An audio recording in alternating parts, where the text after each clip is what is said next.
Good morning, everybody. Welcome to it's 11:11, Tim. I like when that happens. Thank you for joining us here. Another episode of Dropping the Gloves. Tim's here. I'm here. It's 11:11.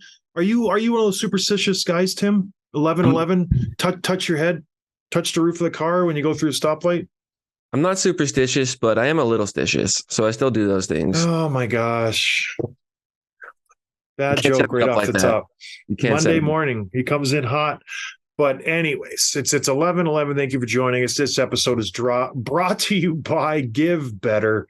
Visit givebetter.app to take a quick survey, everybody, and you'll be entered to win 2 tickets to an NHL game of your choice. You also can find the link in our bio. It's Give Better, social responsible sports gambling. Go to givebetter.app/DTG. It's a great company. You guys know I don't partner up with companies I don't like. I don't respect. Tim and I love the guy who started it, Bo. It's a great idea, right, Tim? You win, Love you it. lose. You never really lose. It's a beautiful thing. You bet on the Bills, you win a little bit, you lose a little bit. 25% of all losses go to charity of your choice, and it's tax deductible. So you lose a big bet, but you also gain a little bit on your tax returns. So check them out. Go to givebetter.app/DTG. That'll let them know that you found them from us. It'll give us a little boost. It'll give your conscience a little boost. Gambling's okay, but it makes it a little bit easier if you know you're giving to charity and you're helping out your tax return. So at the end of the day, it's all good. You know what else is not good, Tim? The fighting. This is not on the agenda, but I like to keep up on the fights. I like to see what's going on. The actual fighting in the NHL this year is pretty much on par from years past, but the quality of fights has dropped dramatically. And I wanted to speak to it a little bit because I checked the box scores of games I don't watch all the time, like an Anaheim Philadelphia game last night. I'm not going to watch, but you check the box score, it's Ross Johnson and Nick Delorier. It's like, oh, that's exciting. Watched a fight, crazy letdown. 2 heavyweights, Nick Delorier, a very active fighter, Ross Johnson finally getting some playing time with Anaheim after just getting benched, stapled to the press box last year with the Islanders. He got picked up on waivers by the Ducks. I'm expecting a good fight. Much like the night before when Philly was playing Minnesota, drop of the puck, it's Pat Maroon for the Wild fighting Nick Delorier for the Philadelphia Flyers. It's so disappointing these days when you watch these fighters and you can tell the main thing going through their mind in a fight is, I don't want to get hit. I don't want to get hurt. And when you go into a fight that way, it's just not enjoyable. They grab on, they put their head away, and they never come up for air. It's just like one of these things where they reach and punch and they're not looking where you're punching and they're just hoping that something lands. I don't know. People enjoy a good fight, but it's not enjoyable when 2 guys go into a fight and they just have no interest. Matt Martin got into a fight the other day versus someone from Ottawa. Awful fight. So incredibly boring. It's embarrassing to me as a former fighter to watch these guys fight. It got so bad for me that I had to go back and watch my fights to just assure myself that I didn't do that. I'm like, am I just talking out of pocket? Like, did I do this? Did I just hide and not want to get hit? And I went back and watched not all of them, but a majority of them. I'm like, no, I didn't do that. Then I kept going down that rabbit hole from generation, decade to decade to decade. And it gets progressively worse from the 60s to the 70s to the 80s, the heyday. 90s was good. And once you hit the 2000s, that's when people start to kind of learn how to fight, I should say. The boxing techniques come in, the grabbing, the grappling, that sort of thing. And it's just downhill from there. Gone are the days of, the coach, or not the coaches, sorry, the Cotes and the Proberts and these guys where you just grab on and you just throw bombs. Dave Brown's, like, it's just depressing. So I was excited to see Ross Johnson, Nick Delorier, and it's an absolute dud. Yeah, they're throwing their hands, but nothing's connecting. And then they get like a 5.5 rating on Hockey Fights. I guess fans are just disappointed too. They just rate anything that's decent fight. I don't know. I just saw that. Let me know your comments because I'm interested. Am I off base on this, Tim? You watch a few fights. Is it just not exciting anymore when 2 veteran fighters square off? Like Matt Martin looked completely disengaged It looked like he just had to check that box and move on in the game. It's just frustrating to watch as a former fighter. It's like, where's the jam? I didn't get up for every fight, but I tried to kill people when I fought them. Now it's just like going through the motions, these guys. I don't know. What's your take, Tim? I'm kind of springing this on you last minute. Yeah, I'm definitely not the fighting connoisseur that you are, but I think you're totally onto something. And part of it's, I mean, I want to take the opposition side and say guys are understanding more than they ever did the importance of protecting yourself, protecting, the CTE, all that stuff. And so they're being smarter about that sort of thing. But as the fan, yes, it's not exciting. And if you can't get Delorier and Ross Johnson are both, I mean, definitely top 10 fighters, if not higher. Yeah. Definitely Delorier. If you can't see them going at it as something exciting, then something's definitely off about fighting in general in the league right now. Yeah, there's a couple guys. I like that Jack guy from Montreal. Obviously, Milan Lucic, who went down with an injury, so he's on the IR. He's not going to be fighting much. There's a few guys who still harken back to the old days of just throwing caution to the wind and just fighting, throwing punches, trying to knock people out. But for the most part, it's embarrassing. It honestly is embarrassing. It's just not fun to watch. It's just two guys trying not to get hit. And it's like, what are we doing here? What's the point of this? I don't know.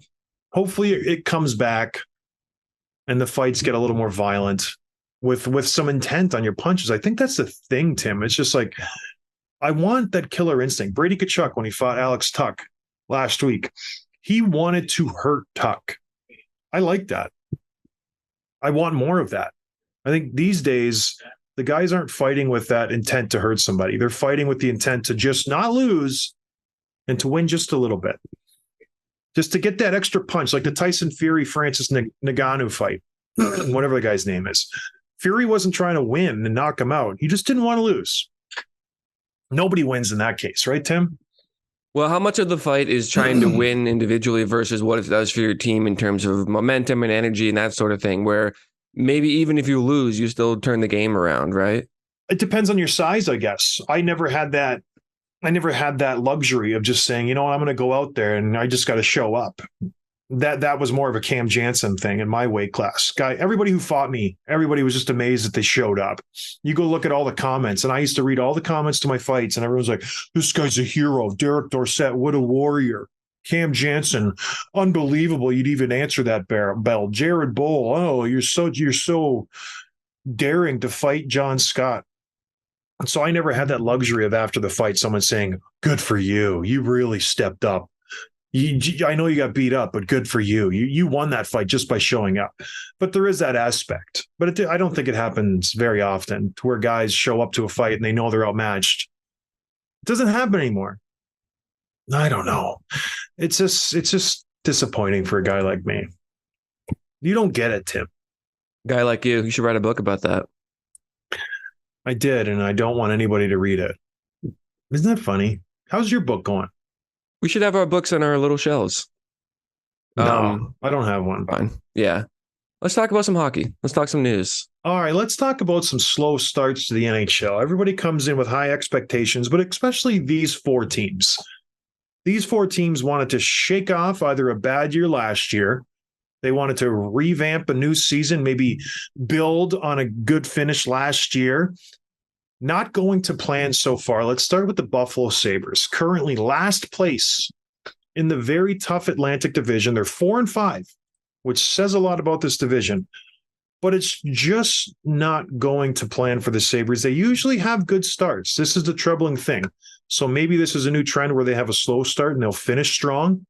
Years past, they've always had great starts and they just cratered after Thanksgiving, where they just are completely done. This year, not so much. They're 4-5, like I mentioned. What's going on in Buffalo, Tim, that these guys they can't figure it out? Well, there are a couple of bright spots here. So Jeff Skinner is kind of continuing his career resurgence. He's got 9 points in 9 games, leads the team with 5 goals. And Rasmus Dahlin is doing what Rasmus Dahlin does. He also has 9 points in 5 games. So they're doing pretty well. Dylan Cousins has 7 points. That's about a good number for him. If he does that pace all year, that's a great season. And Casey Middlestat, kind of an underrated player, I think, in this league, also has 7 points. And then it starts to drop off. Tage Thompson had an abysmal start to the season. And then he had 3 goals in the last 3 games. He had a 2-goal game earlier last week. And so he's kind of picking up a little bit of momentum, and now he's up to 4 goals, 2 points over 9 games. So he's kind of picking that up a little bit, but this is the guy that wanted to get 60, this is the guy that wanted 50. And so you need more from him. And I don't think, just knowing what we know about his personality, I don't think anyone's tougher on him than he is. And so I think he'll figure it out, but it's a troubling start for him.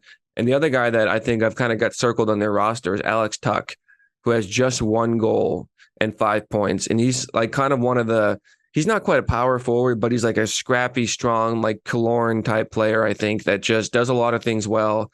And you need more from both of those guys, and you're not getting really anything right now. Yeah, last year, Thompson had 94 points. Alex Tuch had 79. They were the backbone of the Sabres offense. And now to start the year, we're almost an eighth of a way through the season. I know it doesn't seem like much, but in hockey, you do kind of segments, first 10, next 10. The first 10 is almost done, and these guys have really struggled, really struggled. They're on pace for less than a point per game, and it's just not good enough. You nailed it, Tim. This is the reason why this team is losing. And maybe we could have expected this. This offseason, they had a bunch of money to spend. They went out and they did nothing. They brought in Jack Johnson to solidify. Does he really solidify a defense? Maybe to mentor the young guys, Owen Powers, the Rasmus Dahlin. I don't know about that signing, but other than that, they did absolutely nothing. They got Greenway last year at the deadline, which was also a head scratcher. I don't know why that trade ever materialized, but they haven't really done much to invest in their forward group. Their defense is their strength. That's why they give up 3 goals a game. That's good. In today's NHL, when you want firepower and scoring and up and down the ice, that's what you want. 3 goals against is a good number. The issue right now for the Sabres is the offense. They're not scoring. Jeff Skinner, good, 9-9. That's awesome. He should have more. He makes $9 million a year. Alex Tuch, Dylan Cousins, that's good. He makes 7.1. He should have more. You know what I mean? There's more there for these guys. And I think Kevin Adams and their GM, Kevin Adams or the head coach, Don Granato, really expected these guys to take the next step in their progression.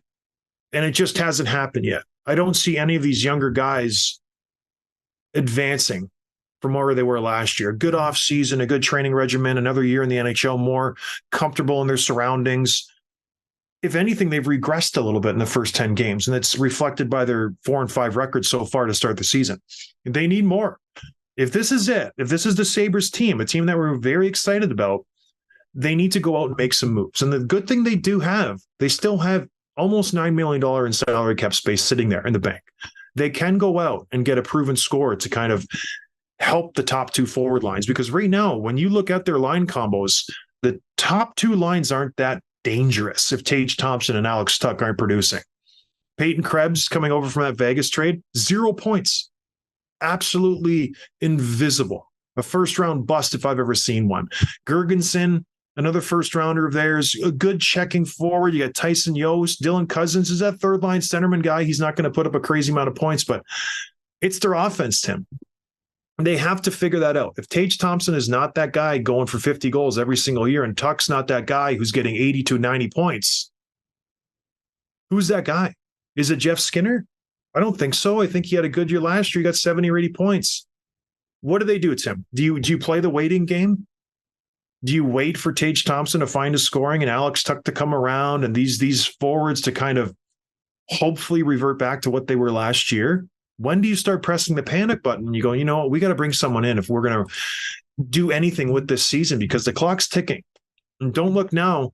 Everybody who's ahead of you in the standings, the Senators, the Panthers, the Lightning, the Red Wings, the Canadiens, the Leafs, and the Bruins, they're all playing pretty good hockey.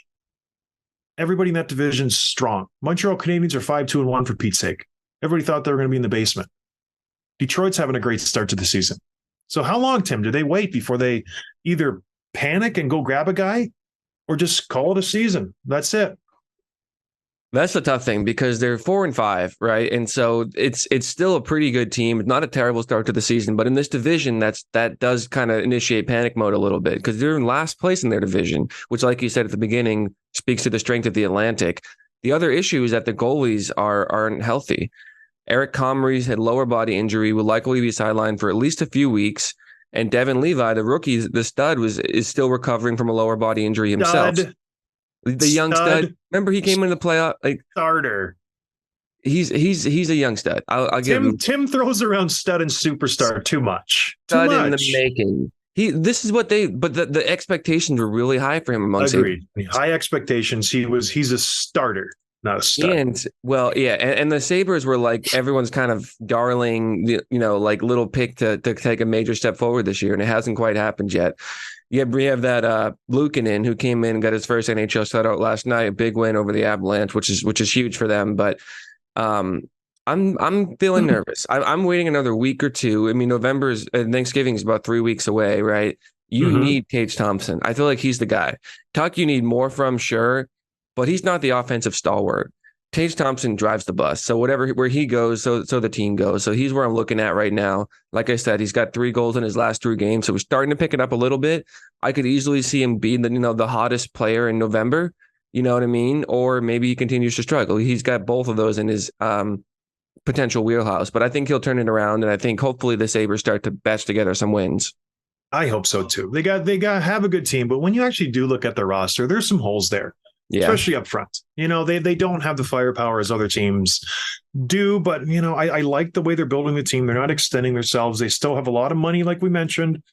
Next year they'll grow more, hopefully go out, get that score, but I don't know. Their defense looks solid. It's just their offense. They have to score more goals. That's how you win games. You got to score more goals, especially with those guys up front who have proven signing Kyle Okposo, making him captain again for another year.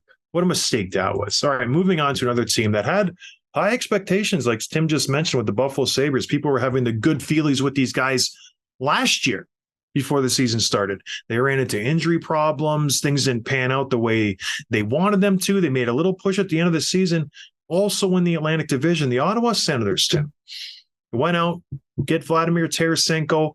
Everybody's excited. They re-up everybody. They signed Jake Sanderson to this big contract. Brady Tkachuk's all excited for him. He's having a great season to start the year. They're in second to last place in the Atlantic Division. They're just ahead of the Buffalo Sabres. What is going on with the Ottawa Senators? They're 4-4. This was supposed to be their year. They took the next step. They fought back into the playoff race last year when we were talking to Brady Tkachuk. He emphasized how exciting it was to play meaningful games down the stretch.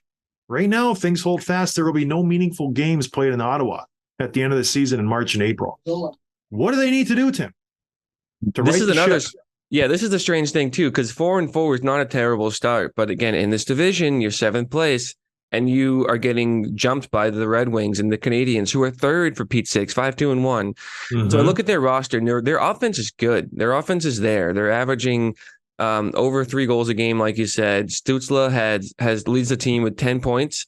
All the top guys are producing. Tkachuk, Tarasenko, Giroux, Chychrun, all 8 or 9 points each. Like they're all producing. There's a couple of things that are wrong. First, I think they're missing a pure goal scorer. Brady Tkachuk has 6, and he's a very, very good hockey player. And I think his offense is probably still underrated. But he's not a pure goal scorer. You need another guy who's going to be like your go-to guy with a puck on his stick, and no other forward on the team has more than 3.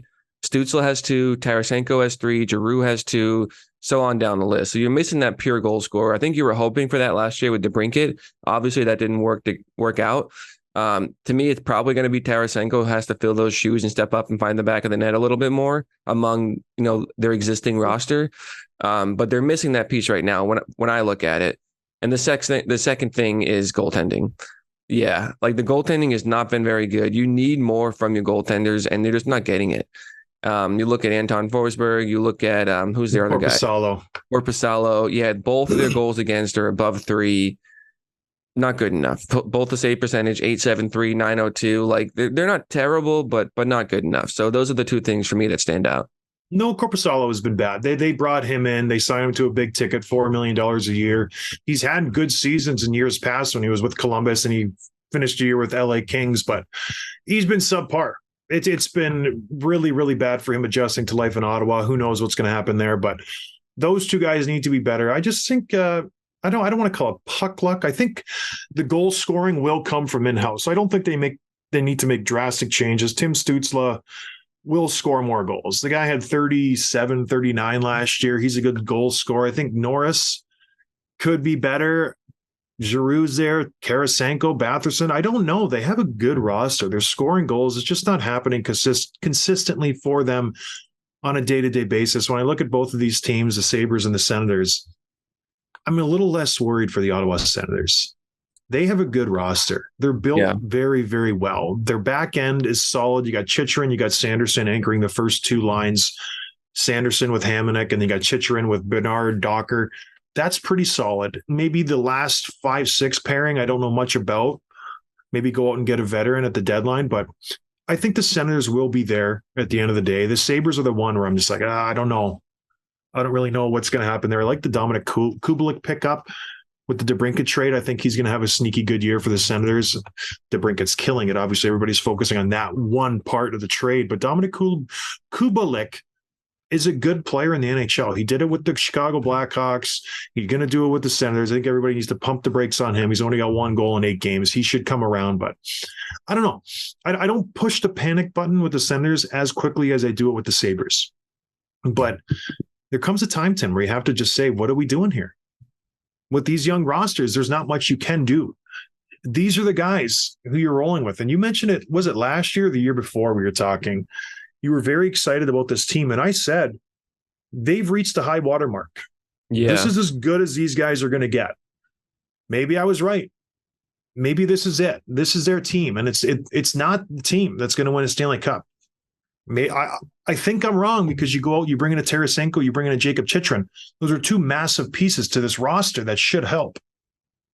It's not helping just yet, but it's still, you're 8 games in. But maybe I was right a year and a half ago when I said, you know what, these guys, they had a great year and they didn't go anywhere. That's not good. Yeah, I remember you saying that, and I still hope you're wrong, but we'll see. I do too. Friend of the show, Brady Tkachuk, one of my favorite players, him and Jack Hughes. Hey, Jack is mine. No. Don't even get me started. Moving on to another team in the Eastern Conference, this time in the Metropolitan Division, the Pittsburgh Penguins are another team who kind of went all in this offseason. High-profile defenseman Erik Karlsson, everybody knows about him. The saga with the San Jose Sharks. He had 100 points last year. He wins the Norris Trophy. Everybody's all in on Erik Karlsson again. He's resurrected his career. He's back to being that guy in 2013 who was flying all over the ice. Don't look now. This team sucks, Tim. They're really, really, really, not really, really bad, but they're 3-5. They're languishing in the bottom of the Metro Division. Letang stinks. Karlsson stinks. Karlsson stinks to the point where I just dropped him on my fantasy team. Which is a joke. That is an absolutely crazy thing that he did. Why? Why should I not drop him? Because he had 101 points last year. Oh, okay. Sorry. I forgot we're playing last year's points. Okay. I'll go pick him up. What's his floor? What's his floor for points this year? 25. 50? 25. Oh, okay. Tim, he's got 4 points through 8 games. Okay. That's a 42-point pace, and that's a slow start. So slow that you dropped him for that. So don't tell me 25 is his floor. He's -1. He's not shooting the puck. He's only got 17 shots on net through 8 games. That's not good enough. You like those advanced stats talking about, what was it last week? Talking about how Jack Hughes and Ranton, they're even close. Jack Hughes is a stud. And this guy, he's just sucked. I dropped him. I picked up some schlub who just gets hits and blocks shots because of this stupid fantasy stats. It's so dumb. I picked up Mario Ferraro, a friend of the show, for the same reason. He had an assist last night. So I didn't drop Erik Karlsson for him, but you're enhancing the fact that people spend a lot of time in their zone and block shots. You're rewarding it. It's such that one should not be. Whoever did the points categories should have never did block shots. So dumb. That was you, wasn't it? Let's talk about the Penguins. So I'm the commissioner, so I'm actually in last place. I shouldn't be talking. Are you really? Yeah. That's funny. Yeah. It's because of your first Rantanen pick. Should have picked Jack Hughes. Maybe. All right. Let's talk about, what are we doing here? Let's talk about the Pittsburgh Penguins. What's going wrong with the Penguins? Well, there's a lot of things going right, which is kind of what makes us a bit of a head scratcher. Crosby and Malkin have 9 points each in 8 games, as does Jake Getzel. So their top players are being their top players, and all their secondary scoring are doing what they're supposed to do too. Brian Ross is right there with 7 points. Riley Smith, the new addition, has 6 points. Can I stop you right there? I don't want to cut you off, but I need to. I think we need to stop, and we've done it with the Sabres and the Senators and now the Penguins. I think we need to stop saying that that's a good number, a point per game. That's not a good number. It's not. Superstars need to do more than that. At the end of the season, if all these guys get 82 points, is that a good season for them? Well, probably not. No. Right? So it's not good enough. When you look at the points, my best buddy in the world, Jack Hughes, has got 18 points. Yeah. Dylan Larkin's got 15. Brad's got 14. Pedersen's 13, 12, 12. More than a point per game. I think we're setting the bar super low with these three teams when we say, oh, he's got 9 and 9. That's good. That's not good. It's not nearly good enough. When your 37-year-old center has 4 goals, 5 assists in 8 games, you can't look at the reason that you're dropping in the standings and say he's a problem. Because yes, he's doing what you're asking him to. No, he's not. If you said, hey, more. 8 games in, Malkin's going to have 9 points and Crosby's going to have 9 points, would you take that? No, I would not. When you look at their past history, when you go, okay, last year he had 93 and 84. The year before that, 84 and 69. The year before that, 62 and 55, 179. He is better than a point per game pace. I don't care how old you are. This is a game of results. You can be 22, you can be 38.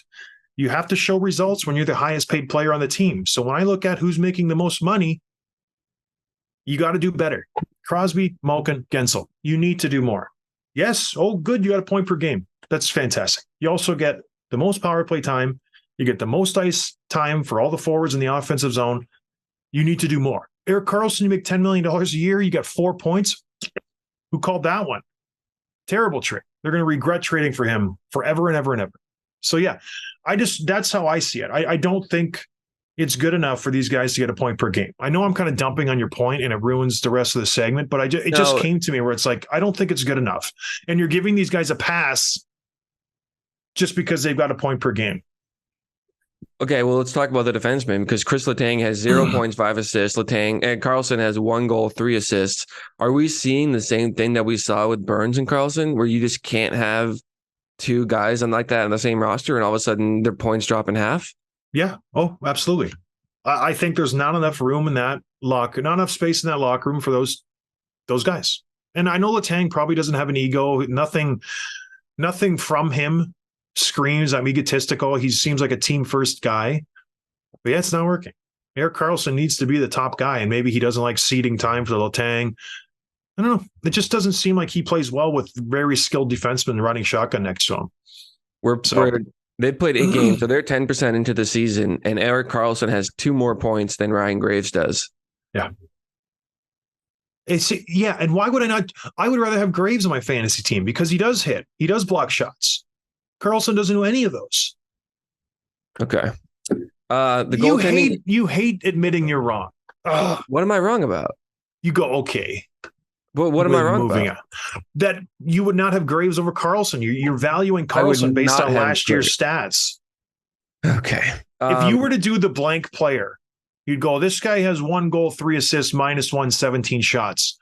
This guy has 2 goals, 1 assist, 50 hits, 20 block shots, and 10 shots. Who would you take? You take Ryan Graves all day. I'm going to do this right now. Ryan Graves is ranked higher. So yeah, see? The league, you can rank like all the categories equally weighted. Ryan Graves is ranked 270 among all NHL players, not defensemen. And Erik Karlsson is 283. Boom. Graves has fewer hits, but more block shots. Dumb stat. Yeah. But anyways, moving on. The Penguins are in trouble. Goaltending has been subpar. Their forwards need to play better. The back end's been not bad, but it needs to do better. Everybody needs to be better. They're losing to teams that they should beat. You mentioned here in the agenda, the Hawks, the Blues, the Senators, the Red Wings. You got to beat those teams. Especially the Hawks and the Blues. You have to beat those teams. I get the Senators and the Red Wings. They're okay. But you got to beat the Blackhawks. You got to beat the Blues. Those are teams that are tap-in wins for a team like the Penguins who have, can we call it Stanley Cup aspirations? That's what they That's what they did when they went out and got Carlson. They want to win the Stanley Cup. They do not look anywhere close to a Stanley Cup through the first 2 weeks of the season. This is the team that looks lost. This looks like a team that isn't laden with veterans who've been there, done that before. It's not good enough. They're last place, Tim. Last place in a very pedestrian metropolitan division with teams like the Capitals, the Blue Jackets, the Flyers. Penguins are last. Oh, at what point does Dubas lose his job over that Carlson trade? Such a bad move. People were like patting him on the back. Oh, you're so great. Bad trade. All right. Anything else on the Penguins, Tim? No. Let's move on to the fourth and final team of this little segment. Heading out west, the Calgary Flames. First, should we talk about this Heritage Classic first? What Heritage Classic? It seems like every time this happens, whether it's the World Series or what do they call it? The ones overseas? The Stadium Series. The Stadium Series, World, the Heritage Classics. It's so bad. Did anybody, and all of our listeners, please let us know if I'm wrong on this. If you are not in Alberta, please let me know if you knew about this game. The only reason I knew about this game is because we're part of the Nation Network. They're based in Edmonton, and they had a pregame party at some bar, and they were taking a bus to the stadium to watch the game. That's the only reason I knew about this game. I check NHL Network all the time. I check all the hockey sites. Nothing. There was no commercials between games. I did the Hawks game on Friday. Not a peep, Tim, was mentioned about this Heritage Classic. Did you see anything? Did you catch any advertising for this game? I tweeted this out. I am at least an average consumer of NHL hockey news. At least. And I didn't know. It's wild. Except for I'm on that same email thread you are. Like I saw that stuff, but like nothing from the NHL marketing or PR, which is just crazy, especially when you have the best player in the world, potentially of all time, in that game. Yeah, and he's back from injury. Everybody's excited. Connor McDavid trying to right the ship for the Edmonton Oilers. It's just Gary Bettman at his finest. He's such a dummy. He's going to have 16 games on one night and 0 games on the days buttressing that 16-game night. All in on black. Who cares about everything else? He's so dumb. Anyways, moving on. Both teams had a lot at stake at this game. Yes, it's an outdoor game. Both teams are floundering immensely. The Oilers came in losing, I think, 4 in a row. The Flames came in losing 5 in a row. They both needed to right the ship. Edmonton righted the ship. They went out. They played a strong game. Calgary looked completely lost. They've now lost 5 in a row. I think 3 in a row since Nikita Zadorov went off and just started throwing everybody under the bus to the press. I don't know. Is there anything to take from this, or is this just like the Oilers beating the San Jose Sharks? At this point, do the Flames have anything going for them? No. And we kind of, I don't want to beat a dead horse. We spent a lot of time on them last week, but speaking of like just player stats and everything, Andrew Mangiapane is their leading goal scorer and he has 3 goals. Like that's brutal. And you're not getting anything. Huberdeau, I think, is -10. Yeah. And he's got 5 points and Kaj, like it's bad, man. It's bad. I feel bad for the Flames fans. Like what, you got nothing to look forward to. They do have a new rink on the horizon. That will be the kind of the saving grace. In 4 years, I think they're probably going to move in, maybe 3 if they expedite it a little bit, but that'll be the thing to look forward to. But yeah, they're a bad hockey team. They need to break this team down. It's obviously not working. It didn't work last year with Daryl Sutter. It's not working now with his new coach. They have to just trade everybody. Why wouldn't you? You have some assets on this team. You have some guys that other teams would find valuable. They're not all signed to bad contracts. This is a case where a GM comes in. Craig Conroy's been there for 3 years? He gave it a kick at the can when Trevelyan left. He went out, made some moves. He just isn't working. Is anyone going to take Huberdeau's $10.5 million deal? No one's taking his deal. Is anybody going to take Kadri's $7 million deal? Nobody's taking his deal. This is where it gets to the players you could trade. Mangiapane's a valuable asset. Backlund you could get rid of. Coleman, people would maybe kick the can at.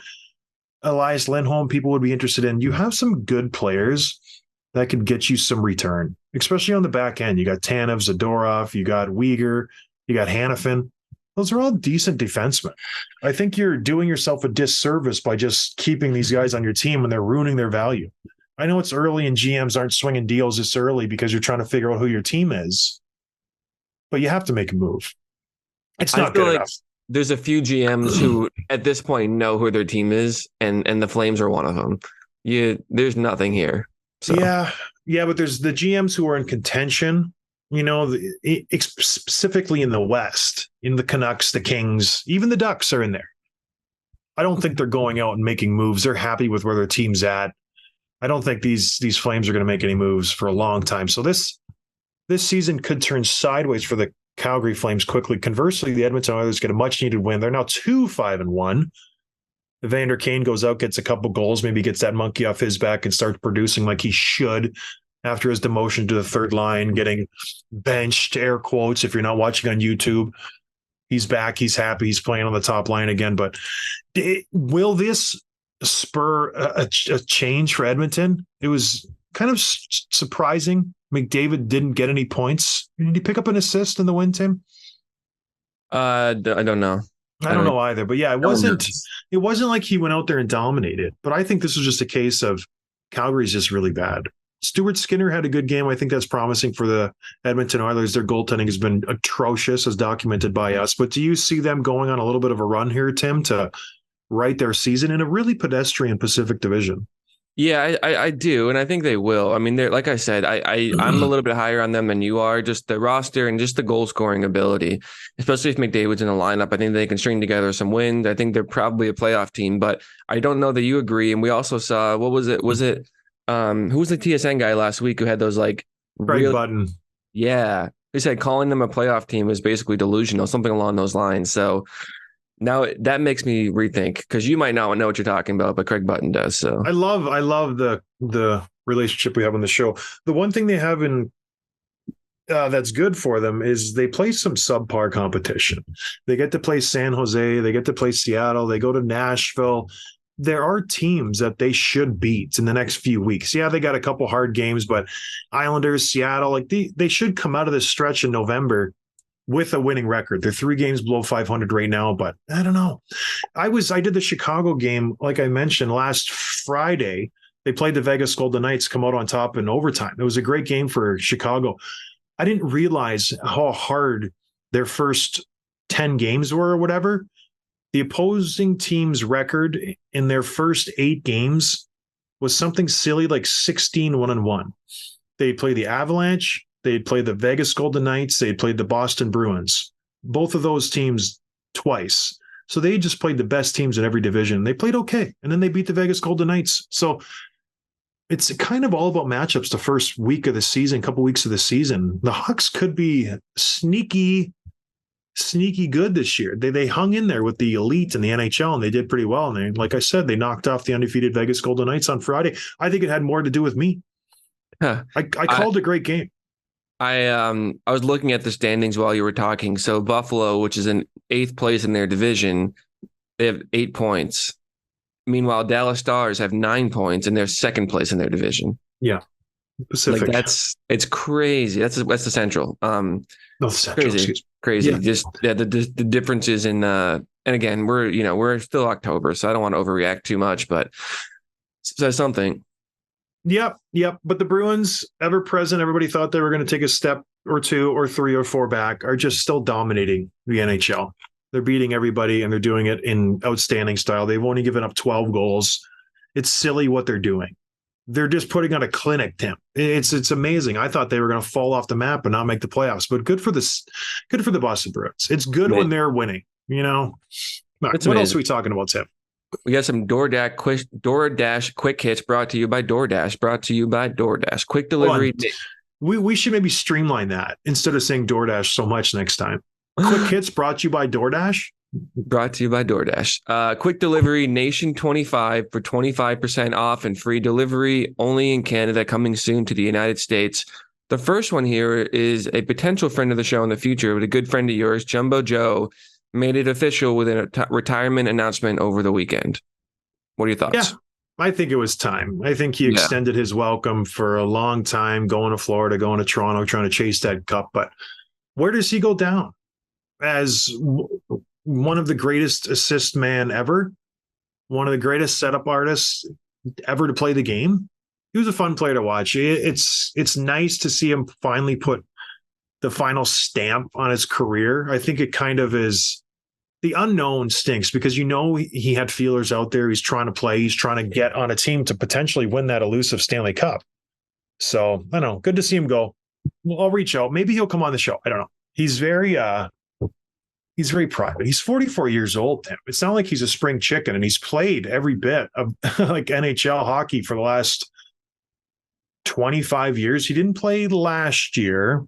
So he hasn't officially been in the NHL since 2021-22 with the Florida Panthers, but yeah, he's done. Good for him. He still looked good in the video, shirtless, still got the big old beard, but yeah, first ballot Hall of Famer, correct?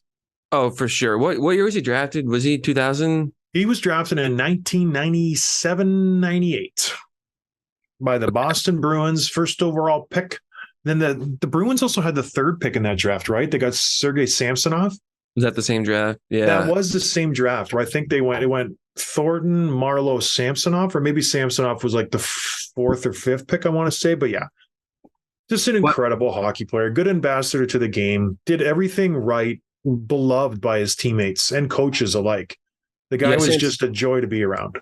Samsonov was 8. It was Jumbo, Marlowe, Ollie Jokinen, Luongo, Eric Brewer. Pretty nice little lineup there. That's a heck of a draft class. Wow. 1997, though. What were you doing in 1997? I'm drafting a text right now to send to Jumbo because I've been thinking about it kind of all morning, and I want to do it in a way that he wants to come on the show. So I want to weave in like, hey, come on the show, but also congrats on a good run. 1997, I was a freshman in high school. And I distinctly remember going to Sault Ste. Marie for our All Ontario's hockey tournament. It was a big deal for our team. We never made it. I played that year where I just quit travel hockey and I went and played for my high school team, Governor Simcoe Redcoats.